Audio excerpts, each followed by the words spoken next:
12, o versículo 41 ao 44, com o título A Oferta da Viúva Pobre. Esse mesmo texto também está lá em Lucas, o capítulo 21, de 1 a 4, mas nós vamos ficar só nesse texto de Marcos. Eu vou ler e os irmãos então só me acompanhem nas suas Bíblias. Diz assim: assentando-se diante do gasofilácio, observava Jesus como o povo lançava ali o dinheiro. Ora, muitos ricos depositavam grandes quantias. Vindo, porém, uma viúva pobre, depositou 2 pequenas moedas, correspondentes a 1 quadrante. E, chamando os seus discípulos, disse-lhes: em verdade vos digo que esta viúva pobre depositou no gasofilácio mais do que o fizeram todos os ofertantes, porque todos eles ofertaram do que lhes sobrava. Ela, porém, da sua pobreza, deu tudo quanto possuía, todo o seu sustento. Vamos orar. Pai querido, Pai santo, nós te damos graças por essa oportunidade maravilhosa. Graças te damos, ó Deus, por poder estar na tua casa com os nossos amados irmãos. Muito obrigado, Senhor. Nós sabemos que essa concessão, o decreto que tem nos abençoado, isso vem da parte do Senhor, ó Deus, porque nós sabemos que o nosso prefeito basicamente nem frequenta igreja alguma, não tem muita inclinação para a fé cristã, para a fé evangélica, mas o Senhor é o Deus que manda e comanda tudo e a todos. O Senhor, ó Deus, sempre tem uma palavra final. O que o Senhor diz, ninguém pode contrariar, meu Pai. Muito obrigado pelos irmãos que aqui estão no templo, pelos irmãos que estão nos assistindo através dessa live.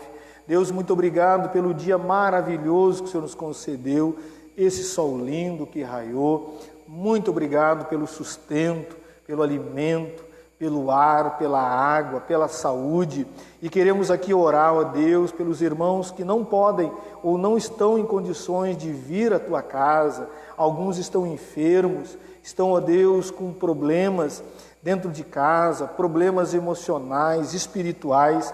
Em nome de Jesus, que o Senhor venha libertá-los, curá-los. Deus, estenda a tua mão nessa hora para o teu povo que está, ó Deus, num hospital, está, ó Deus, vivendo essa terrível desgraça de estar contaminado com o coronavírus, meu Pai. Nós sabemos que ninguém está isento, seja o povo cristão e não cristão, mas a tua palavra diz que o nosso dever é orar, o nosso dever é clamar, nosso dever é interceder uns pelos outros. E nós, como igreja do Senhor, oramos, clamamos, abençoamos as nossas autoridades, ó Deus, que tem o poder, meu Pai, concedida pelo Senhor para ajudar o mais necessitado, ajudar, ó Deus, aquele que é mais carente, problemas financeiros. E nós sabemos que muitos perderam os seus empregos, muitos estão perturbados, ó Deus, psicologicamente, precisam de uma assistência. Que o Senhor use a tua igreja, use os nossos irmãos, que o teu Espírito, ó Deus, toque vidas e corações através desta gravação, através dessa live, através dessa transmissão, que a tua palavra, Deus, encontre morada naqueles corações que estão sedentos de ouvir a tua voz. Meu Pai, usa-me como instrumento, usa, Senhor, o coração do teu povo, porque não basta a minha boca falar a tua verdade, se o teu Espírito não agir no coração de quem está escutando. Assim nós oramos e te agradecemos, hoje e sempre. Amém, amém e amém. Pode se assentar, meus amados irmãos. Irmãos, eu escutei uma história, uma certa vez, de um pregador, que ele estava num congresso, em Angola, num lugar muito pobre, muito necessitado, e era uma campanha, era um congresso de missões, falando sobre a expansão do Evangelho, falando que nós devemos investir, falando, ele e tantos outros pregaram e falaram sobre isso, porque não é porque o local em si é carente, agora nós vamos então deixar de fazer aquilo que Jesus mandou. E ele então, naquela mensagem, logo depois foi então tirada a oferta, né? Foi dito para os irmãos, quem quisesse ofertar, ajudar a obra missionária, e o que espantou ele é que aquela multidão de gente carente, gente simples, eles vieram preparados para ofertar também, mas eles não tinham dinheiro, eles não tinham a moeda em si. O que eles ofertavam? Ele ficou olhando aquilo, diz que ali na frente do púlpito se encheu, e tinha alface, tinha couve, tinha banana, tinha animal, tinha tudo que você possa imaginar. Eles traziam e depositavam como oferta aquilo que plantaram, aquilo, peixe, mas tinha de tudo que você possa imaginar. E ele olhava para aquilo e ficava espantado, com aquela vontade daquele povo, né, quebrantado diante de Deus, querendo ajudar a obra missionária de uma maneira ou de outra. Aí apareceu um jovem diante dele e disse: pastor, eu não tenho nada para ofertar. Literalmente eu não tenho nada. Eu estou zerado. E naquele local não existia o gasofilácio como existe hoje, como o nosso aqui. Era uma sacola enorme que a pessoa colocava e depositava lá dentro, né? Várias sacolas. E aquele pastor disse para ele assim: meu querido, dá o que você tem de melhor, dá o que você acredita que Deus vai aceitar. Ele parou, pensou e se jogou para dentro do ofertório, entendeu? Daquela sacola. E disse: então, pastor, o que eu tenho é minha vida para entregar para as missões. Eu estou me ofertando, então, nesse momento. E o pastor ficou assim, impressionado com aquela atitude. Impressionado. Alguém se ofertando para ser um instrumento usado por Deus. Queridos, esse assunto de oferta é um assunto até difícil de se falar na igreja. Hoje em dia parece que é taxado como pecado e todo mundo que fala é um mercenário, né? Que é o dinheiro do povo, e aquela conversa vai longe, né, irmãos? Mas o texto que nós aqui lemos, irmãos, é impossível, não tem como, só se você é muito ruim de leitura e tem que fazer uma conjectura, você tem que ir para uma visão mais alegórica para não conseguir entender que está se tratando o texto de dinheiro, de oferta. Mas a ênfase de Jesus no texto não é sobre o dinheiro. Está acontecendo a questão aqui e está falando, sim, sobre os ofertantes e a oferta. Mas a ênfase dele, o que ele dá uma importância mais excessiva, mais profunda, não é pela quantidade, não é o que está acontecendo do lado de fora, mas é o que está acontecendo do lado de dentro, está entendendo? A todo momento está tratando sobre isso, a todo momento está tratando sobre isso. Então é perigoso nós também entrarmos nessa outra visão perigosa, de começarmos a pegar daqui o texto e dizer assim: ó irmãos, agora é o momento de nós rapar tudo que tem aqui e lança no ofertório. Não, aí é muito perigoso também. Nós temos que tirar algumas lições aqui, aprender algumas coisas de extrema importância, para não cairmos também numa outra armadilha, no outro extremo, né? Os extremos sempre são perigosos, mas nós temos que ser fiel às Escrituras. Nós não podemos agora, por causa de covardia, porque alguém faz errado, e tem muita gente que faz errado, então eu não falo mais porque as pessoas fazem as coisas erradas. Não, você fale o que é certo, seja fiel ao que está acontecendo, E aí interprete, ou receba, ou rejeite, aí a pessoa faz o que quiser com aquilo que foi transmitido. Mas o texto em si nos traz essa direção, irmão. Jesus está tratando então sobre motivação, sobre atitudes, sobre o que está acontecendo dentro do coração das pessoas. E uma coisa que me chama a atenção no texto, irmão, me chama muita atenção no texto, aquilo que é escândalo para nós, para Jesus é uma coisa normal. Porque o texto diz assim: sentado diante do gasofilácio estava Jesus. Então o texto diz que Jesus buscou um lugar e sentou-se e ficou observando. E irmãos, a palavra observar aqui é ser um espectador, é ficar um olhar atento, é ter uma visão clara, é um exame preciso. É assim que Jesus fez. Até aqui, irmãos, está tudo normal, não tem nada de nós arrancarmos coisa divina, revelação, tudo normal. Ele pegou uma cadeira, óbvio, da época, mas pegamos essa cadeira branca aqui, ele se sentou então na frente do gasofilácio e ficou olhando. E irmão, nós temos que... Só aí, se eu fizesse isso hoje, eu estaria preso, eu estaria morto. No outro dia, eu me mandava embora da igreja. Não tem, o conselho não se reunia nem amanhã, se reunia hoje. Disse: olha, o pastor tem que ser mandado embora da igreja. Por quê? Porque no texto é Jesus, mas o que era escândalo, ou é escândalo para nós, é uma coisa muito normal para Jesus. E interessante que ninguém tirou ele dali.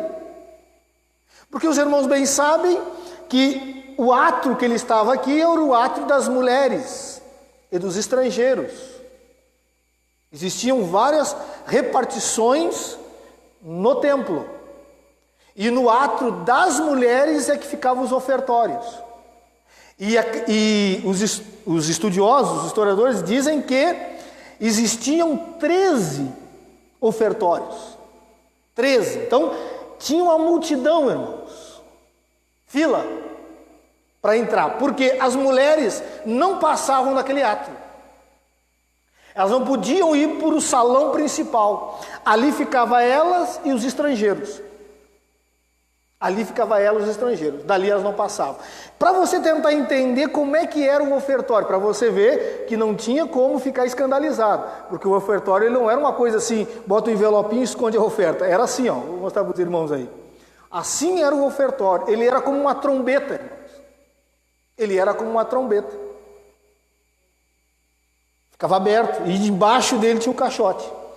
Então, como ele era de metal, toda moeda que batia no ofertório, todo mundo escutava. Porque vocês sabem, vocês são pessoas inteligentes, que naquele tempo não existia o papel, existia a moeda. E a moeda, existiam 4 tipos de moeda: ouro, prata, bronze e cobre. E o dela é de cobre. Então, conforme o metal era o valor que tinha aquela moeda. Uma moeda de ouro, é óbvio, que valia muito mais do que uma moeda de cobre. Então, o que acontecia? Eles passavam por ali e depositavam. Se eu me sento na frente do ofertório, eu vejo literalmente tudo que é depositado dentro do ofertório. Assim é que estava Jesus. Desta maneira. Irmãos, é importante nós entendermos um pouquinho aqui, para você trazer uma clareza para a sua mente, porque a gente vai lendo assim e não consegue talvez compreender a profundidade e atualizar para os nossos tempos. Ser viúva nesse tempo era difícil. Ser viúva pobre piorou a situação. Para você tentar entender, um escravo tinha muito mais facilidade de conseguir dinheiro do que uma viúva. Ninguém dava emprego para a viúva. E acredita-se que ela não tem filho, porque se tivesse filho, quem dava a oferta era o filho, não ela. Então não tinha marido, não tinha filho e é pobre.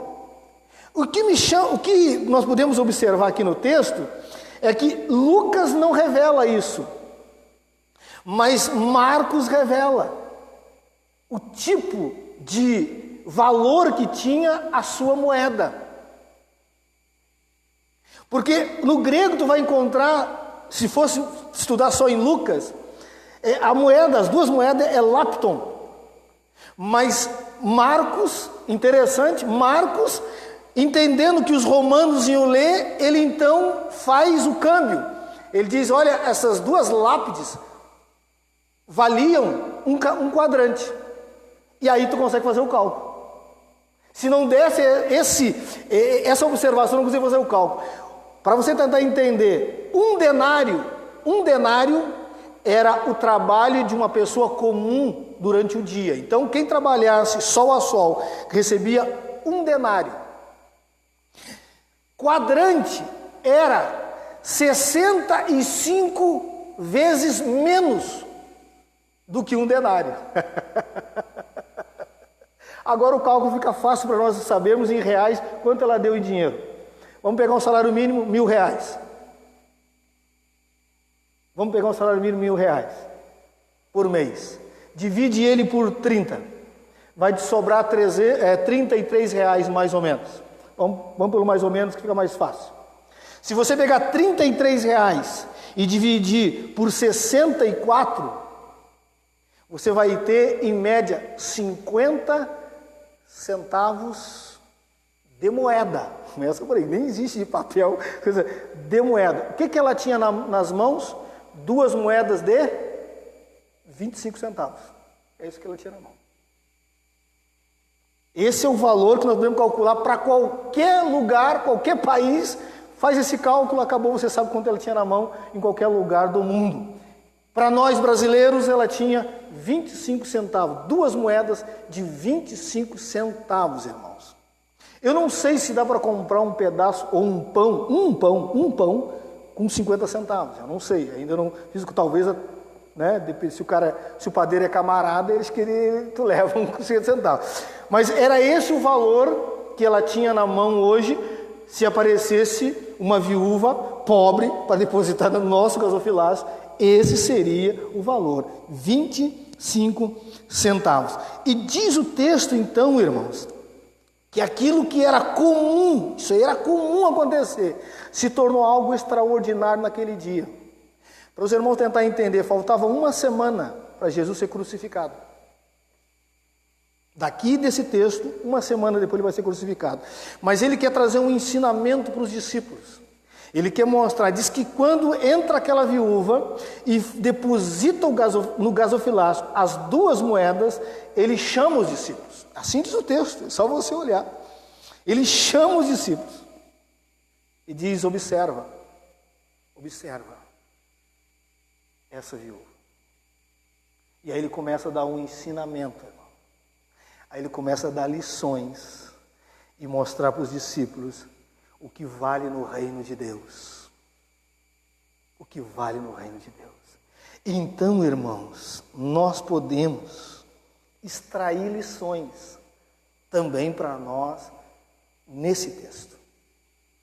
Compreender a magnitude, o ensinamento de Jesus para todos nós.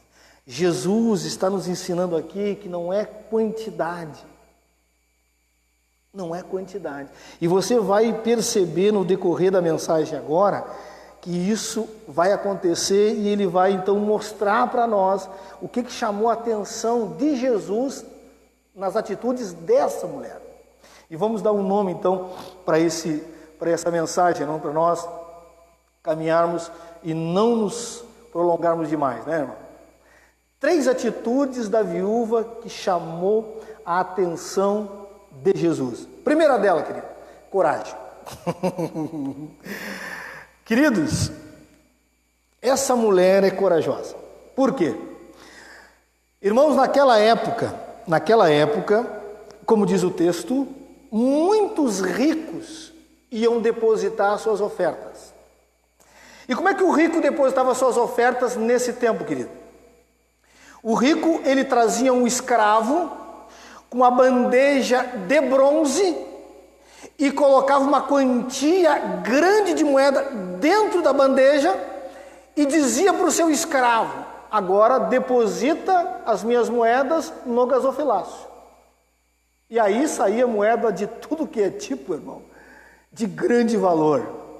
Então imagina, se o cara queria aparecer, ele pegava um montante de 50 moedas e dizia assim: olha, escravo, devagar, pausadamente, deixa tinir a moeda, tá entendendo?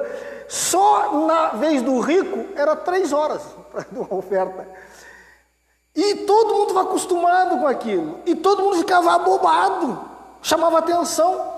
Quando chega a vez dessa mulher, irmãos, eu ficaria até com vergonha. Puxava 2 moedas de cobre e lançou dentro do gasofilácio, com a maior naturalidade, com a maior tranquilidade. E isso chama a atenção de Jesus, porque ela não vai se escondendo. O texto não diz que ela se escondeu na multidão e aí estendeu o braço de um jeito bem macetoso e largou as 2 moedas e já se escondeu. Não, ela se apresentou, ele viu que ela era uma mulher conhecida na sociedade como viúva, pobre, pegou as suas moedinhas na maior tranquilidade e deu. Você vai dizer para mim, querido, que você, ou eu, nós, em alguns lugares, não ficamos constrangidos? Às vezes nós ficamos constrangidos até com a roupa que nós vestimos.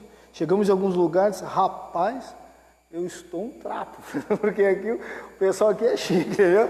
Eu nunca mais venho aqui, eu já estou indo embora, porque o negócio aqui é de alto nível. E aqui é o que está acontecendo, querido. Tinha uma multidão de gente.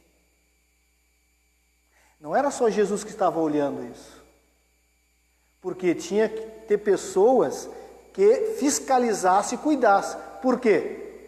Porque como o buraco dava para colocar a mão, se não ficasse cuidando, tem muita gente que em vez de colocar, tirava. Então não é só Jesus que está observando. Não é só Jesus. Por isso a lição, por isso o ensinamento para os discípulos.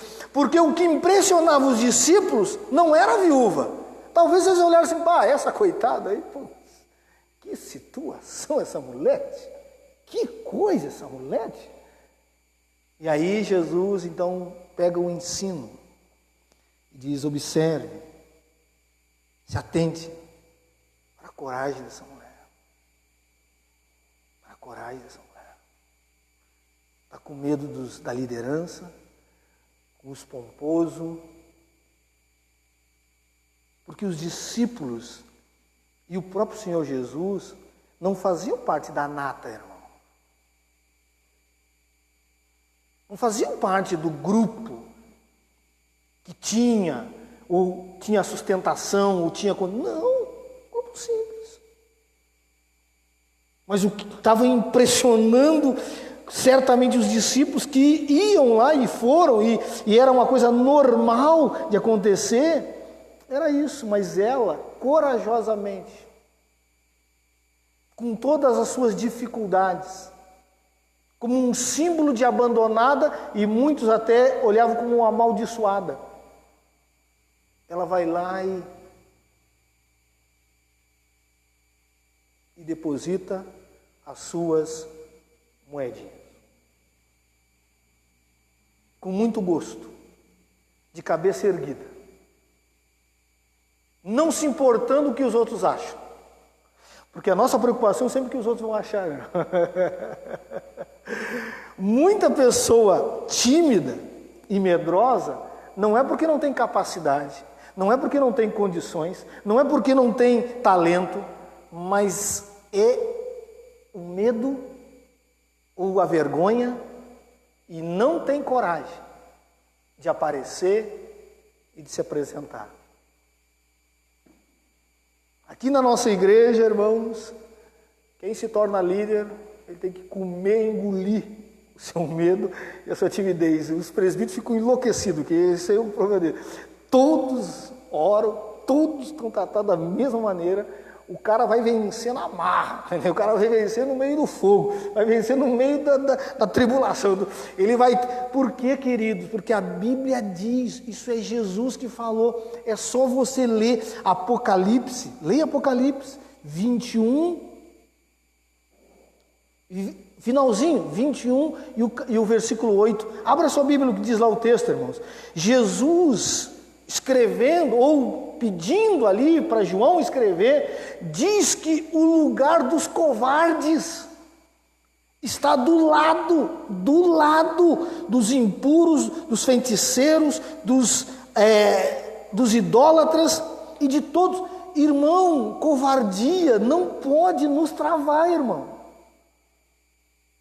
Essa mulher dá uma lição de coragem para nós. Olha o que diz o texto, Apocalipse 21 e o versículo 8. Os irmãos aqui do templo já abriram, então eu vou ler para os irmãos. Olha só, diz assim o versículo, ó.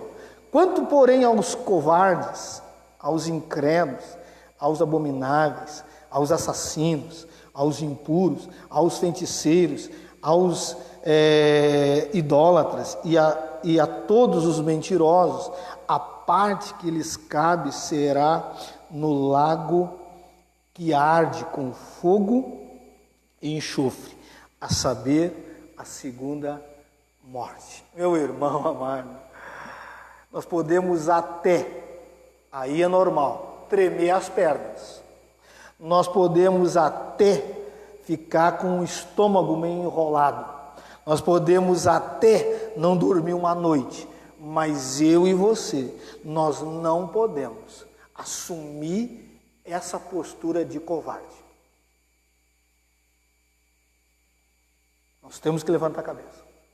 Nós temos que, mesmo em meio à dificuldade, mesmo em meio às limitações, mesmo aquilo que as pessoas vão achar, irmãos.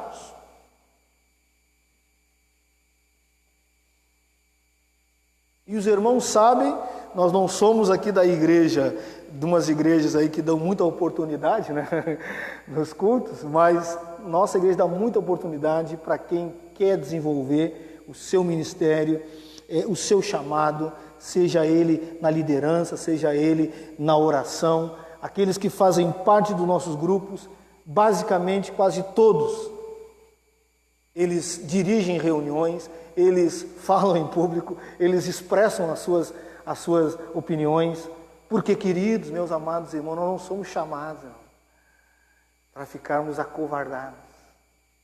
Paulo disse para Timóteo, Deus não nos concedeu, Deus não te concedeu um espírito de, a primeira palavra, covardia. Covardia. O que está dentro de ti, o que está dentro de mim, não é um espírito de covardia. Então essa simples viúva nos ensina isso.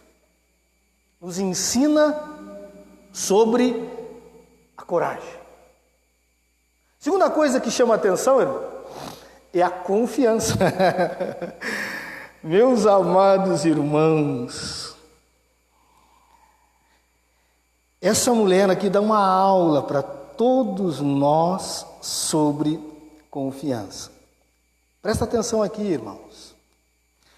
A partir desse momento, dessa atitude dela de ofertar, ela ficou praticamente zerada.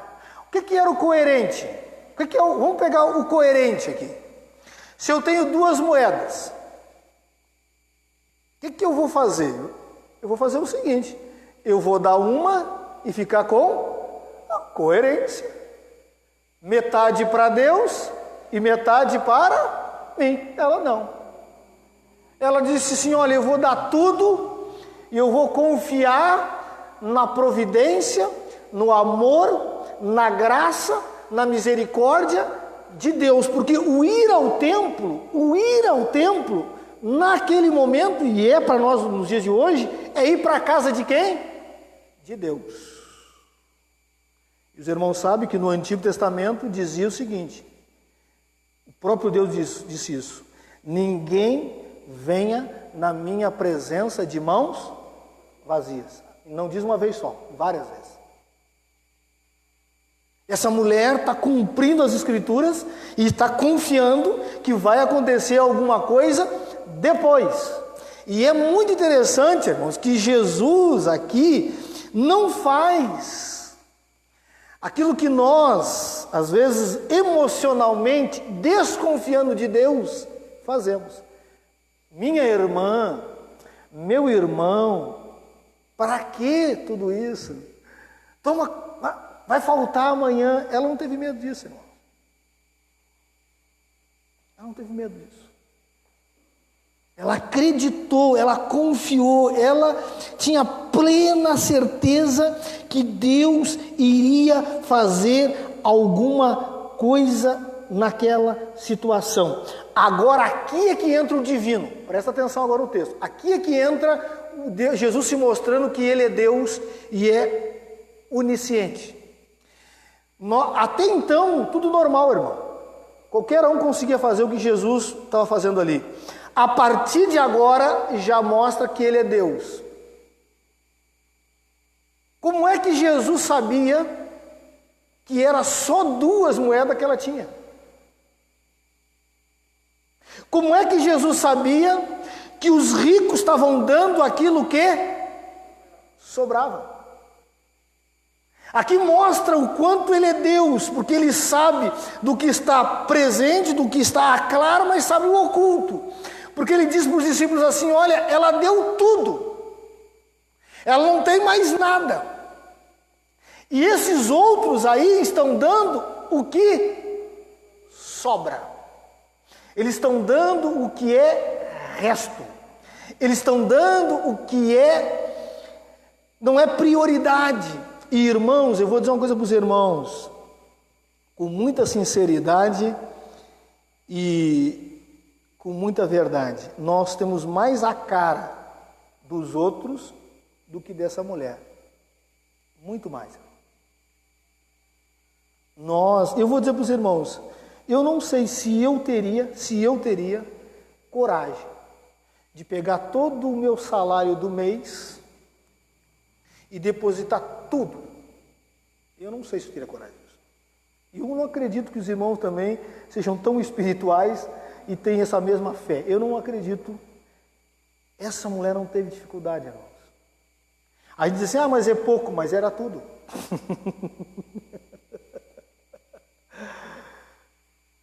Não era o resto. E você sabe o que é resto, né, irmão? Vamos pegar aqui uma coisa bem prática.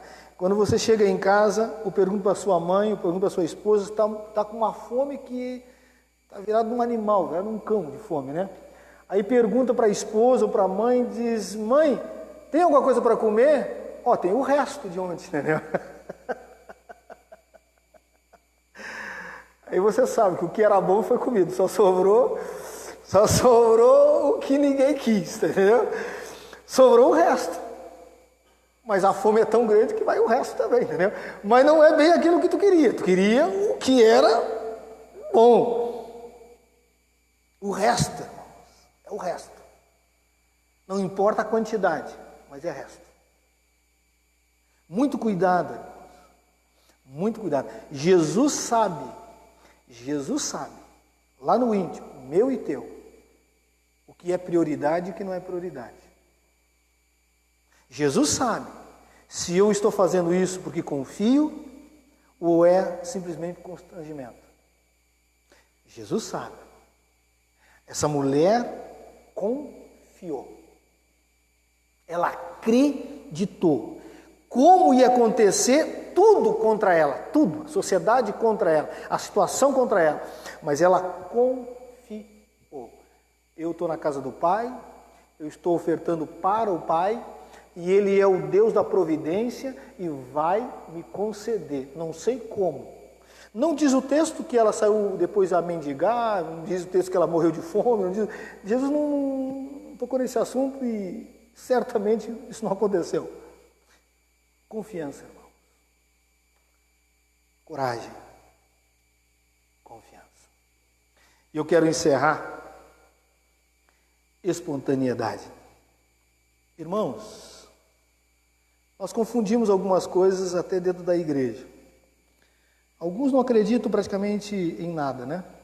Mas para quem acredita, para quem crê e para quem é fiel, dízimo, ao nosso ver, é devolver a Deus. Então, é uma obrigação. Oferta é uma coisa o quê? Voluntária. Você dá se quer. Você dá quanto quer.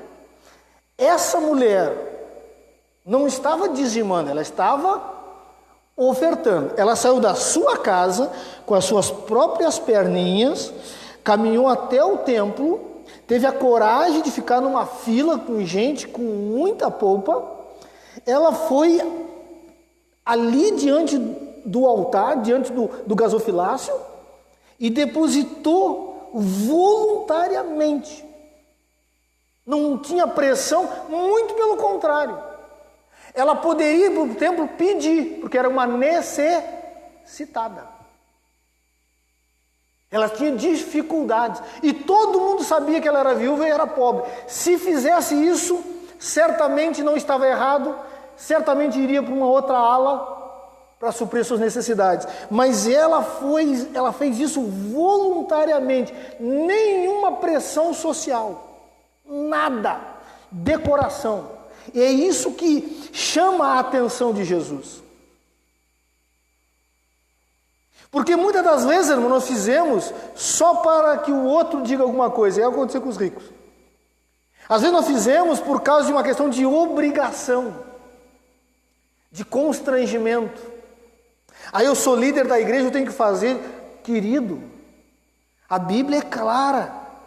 Se as coisas não forem feitas voluntariamente, com alegria, Deus não recebe. Se nós fizemos por soberba, porque eu quero apresentar para o outro, a tua oferta está focando o outro, não está focando Deus. Essa mulher estava consciente, tranquila, fez as coisas, irmãos, com o coração em paz, tranquilo. Meu amado irmão, minha amada irmã, nós temos muito que aprender com essa mulher aqui, irmão. Muito aprender com essa mulher aqui. Uma oferta voluntária. E Jesus extrapola. Ele diz que os 13 gasofilácios, cheio, abarrotado até a boca, tinha dinheiro que iria transbordar, deram menos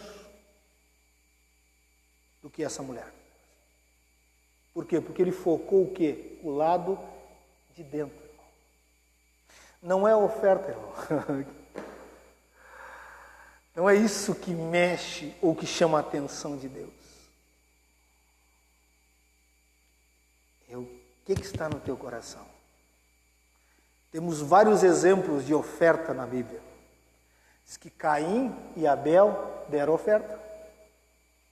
Mas o texto diz assim, que Deus rejeitou Caim e aceitou Abel e sua oferta. Ó, viu? Então não é simplesmente, queridos, e aqui nós temos que tomar muito cuidado para não cair nessa armadilha de achar que é só sobre isso que Jesus está tratando. Também é sobre isso, mas você pode ofertar coisas importantes na sua vida, meu amado irmão. O que nós oferecemos para Deus de tempo, irmãos? É o resto ou é o mais precioso? Qual é o horário que você está melhor e mais ativo? Que você capta tudo? Esse é o horário que nós deveríamos dedicar para Deus. Às vezes nós dedicamos, irmãos, a ler a Bíblia, que já estamos até babando em cima dela, e vai um pouquinho mais e pof, vai cair com a cabeça da Bíblia. Mas, irmão, isso que oferta, que tempo que está ofertando para Deus, irmão? A Bíblia se tornou para ti o remédio para a insônia, só pode, porque você dorme em cima dela, baba em cima dela, o que é isso? Qual é o tempo que eu estou ofertando, irmão? Qual é o serviço que eu estou ofertando? Irmão, irmãos, Jesus está analisando isso, está observando. O texto é claro para dizer para nós, ele estava observando. E ele observa. E ele sonda corações. E aí é que nós vimos às vezes alguns se destacarem dos outros. Uns fracos, limitados, tudo torto, falam tudo errado, e Deus coloca lá na frente e o cara cheio de habilidade lá atrás. Porque a intenção do coração fala mais alto do que dinheiro, do que habilidade, do que tudo que nós possamos imaginar. Então, meus amados irmãos, não é questão de dinheiro aqui. Se Jesus estava tratando de dinheiro aqui, ele é um péssimo administrador de dinheiro, porque ele se enveredou para quem? Para a miséria, para a pobreza. Ele queimou o filme dele com quem tinha dinheiro. Mas ele não está falando mal dos ricos. Ele não está dizendo que não é para os ricos ofertar. Ele diz o seguinte: a intenção está errada. A motivação está errada. Não é desse modo. Então, meu querido, não é quantidade, é proporcional. É proporcional de cada um. Tem alguns irmãos que podem e têm condições de ofertar um valor alto. Mas é interessante que aos olhos de Deus isso não é o valor disso, é o proporcional. Se ele foi fiel numa grande quantidade, o outro pode dar 10 vezes a menos, mas ele é fiel, para Deus tem o mesmo valor. Para Deus tem o mesmo valor. Porque Deus é o dono do ouro e a prata, irmão. Deus não tem problema com dinheiro, irmão. Deus não tem nada com dificuldades. Não está, o banco dele não está vazio. O depósito dele está abarrotado, irmão. Agora, vale muito, irmão, o que passa no teu coração e no meu coração. Isso é para todos. Jesus está ensinando aqui para os discípulos. Para os discípulos. Ele não estava preocupado com os outros. Ele disse: olha, vocês serão aqueles que levarão a mensagem do meu reino. Vocês têm que aprender e entender isso. Então, meus amados irmãos, você que está no templo, você que está me assistindo pela essa live, não tem a ver com dinheiro ou valores. Não tem a ver com as coisas do lado de fora. Mas tem a ver com as coisas do lado de dentro. Se eu tenho dificuldade no pouco, como disse o próprio Jesus, nunca serei fiel no muito. E quando nós nos apegamos a essas coisas, irmãos, nós estamos adorando não a Deus, mas um outro Deus chamado Mamon. Então, meu amado irmão, minha amada irmã, é voluntário, é espontâneo.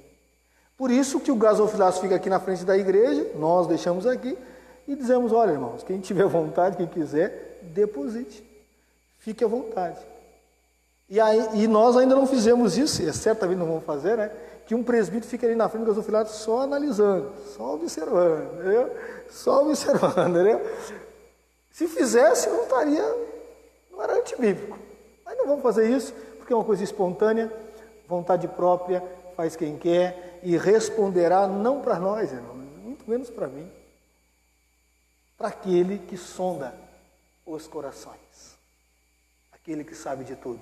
E no texto ele mostra que ele é Deus. Ele é Deus.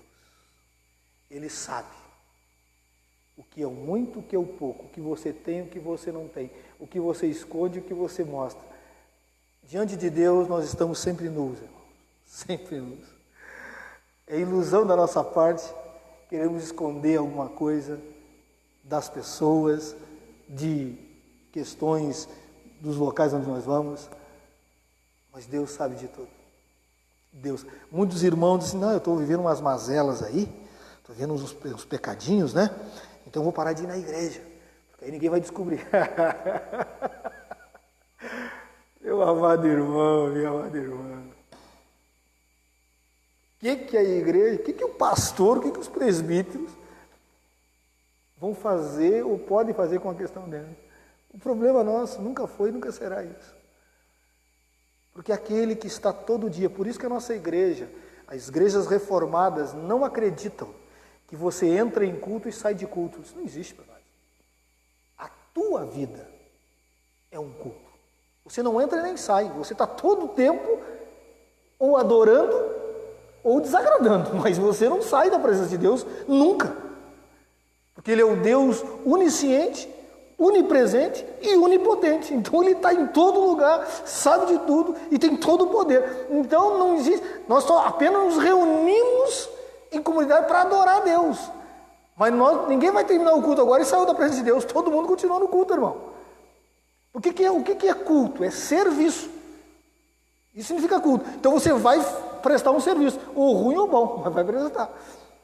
Então, então eu vou parar de ir na igreja, né? Aí ninguém vai descobrir mais nada. Coitado. Então, meu amado irmão, aprenda, que nós possamos aprender com essa viúva. É a coragem. Tem muita gente que tem chamado de Deus, o que está travando ele é a covardia. O que está travando ele é o medo. Está travando ele é a timidez. Tem gente que quando abre a boca para cantar, irmãos, parece um anjo cantando. Mas tem um medo que chega a se arrepiar. Aprenda com essa viúva. Ela não tinha muitos talentos, irmãos. Quer ver um personagem que ele não fez nada de extraordinário? E Jesus disse que os nascidos de mulher, ninguém é maior do que ele. João Batista. O Evangelho de João diz que João Batista não fez nenhumzinho milagre, irmãos. Nada. Nem um resfriado, nem uma dor de cabeça. Nada. Diz que não fez nenhum milagre. E Jesus disse, dos nascidos de mulher, ninguém é maior que esse cara. Você está entendendo como é que é o esquema aqui? Aonde que está? A ótica nossa é o seguinte, o cara que mete a mão e o cara já sai pulando endemoniado, esse é o cara poderoso. Esse é no fogo, esse tem fogo na boca, tem fogo na mão, tem fogo na canela.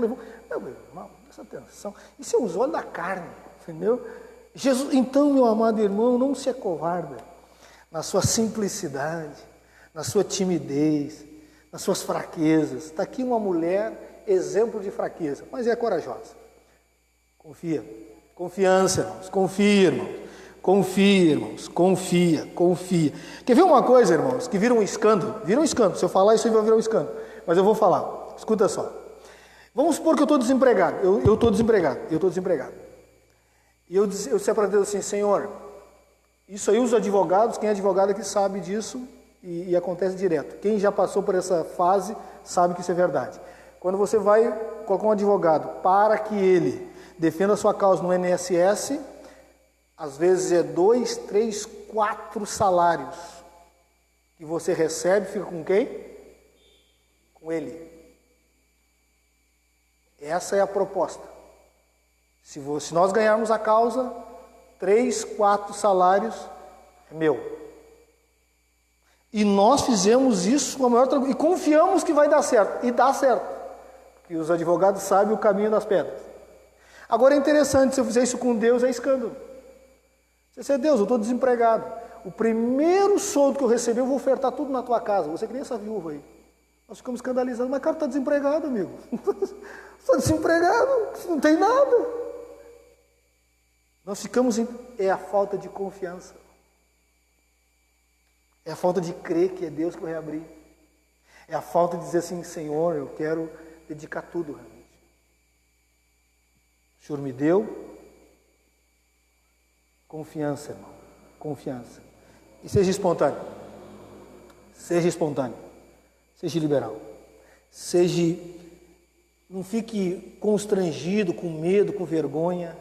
Isso não atrai os olhares de Deus. Faça de maneira natural. Tranquilo. Se estão olhando, não estão olhando, se é pouco, se é muito, se é bonito, se é feio, faça espontaneamente. Seja você mesmo.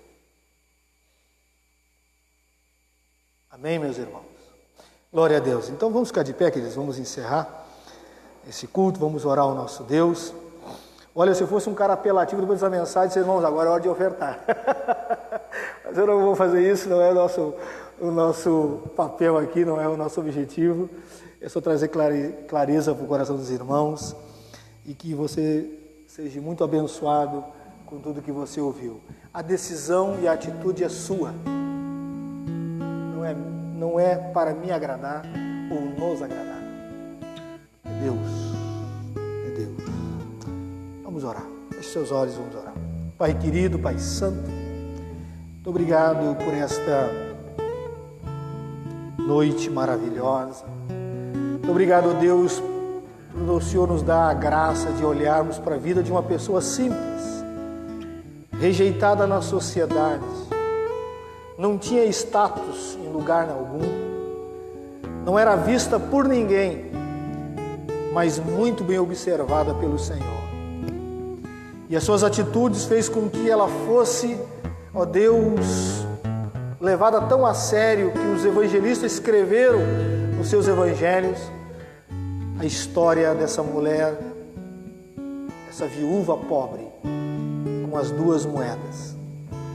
Meu Pai, em nome de Jesus, que nós possamos aqui nessa noite ter a coragem dessa mulher, Senhor, a confiança dessa mulher, e sermos pessoas espontâneas nas nossas atitudes, nas nossas ações, não para agradar os homens, mas para agradar ao Senhor. Porque o Senhor está mais interessado no que está acontecendo dentro de nós do que aquilo que está acontecendo fora de nós.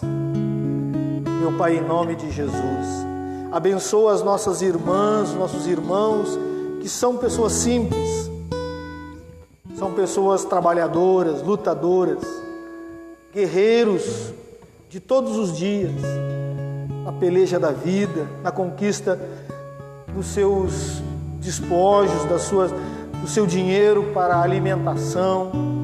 Senhor, derrame-a da Tua graça, abre as portas para aqueles que estão desempregados. Deus, acrescenta, meu Pai, em nome de Jesus. A Tua palavra diz que o Senhor é o Deus da providência. A Tua palavra diz que o Senhor, quando abre portas, ninguém fecha. Mas porta que o Senhor também fecha, ninguém abre, Senhor. Que o Senhor, em nome de Jesus, abra as portas para os meus irmãos. Coloque alegria no coração deles. Paz. Ó Deus, em nome de Jesus. Meu Pai, que a nossa igreja, que a nossa liderança, que os nossos professores, que a igreja em geral, a nossa comunidade em si, possa, Deus, viver e praticar a Tua palavra, Senhor, sem fazer remendo, sem pular versículos, sem cortar aquilo que lhe agrada e rejeitar aquilo que desagrada. Meu Pai, em nome de Jesus, em nome de Jesus, em nome de Jesus, Deus, muito obrigado, Senhor, muito obrigado, porque nós somos todos necessitados de Ti. Acrescente muito mais naqueles que já têm, ó Deus, seus recursos, que eles possam, Deus, transbordar nas Tuas bênçãos e transformar isso em bênção para o Teu reino também, meu Pai, em nome de Jesus, em nome do Senhor Jesus. Que o amor maravilhoso do nosso Pai, a graça manifestada no Filho e o poder e as consolações do Espírito Santo estejam sobre nós, irmãos, hoje e sempre.